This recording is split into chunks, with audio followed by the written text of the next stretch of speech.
O eto na, sa mga nagsasabing, lalaban tayo, eto yung gagawin natin, magiging makabayan tayo, talagang 100% mamamatay ako para sa bayan ko. Ganyan, okay, check nyo ito. Okay, palagi kong, sa previous post ko, palagi kong pinipicture out kung yung puwersa ng iba't ibang mga bansa sa United Nations.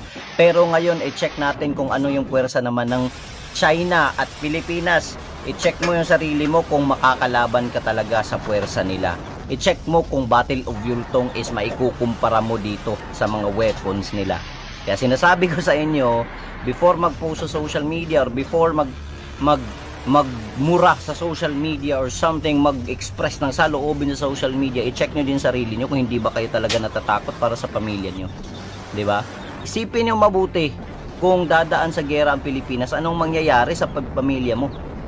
Anong mangyayari sa Pilipinas? So wala talagang magagawa ang mga Pilipino, 'di ba?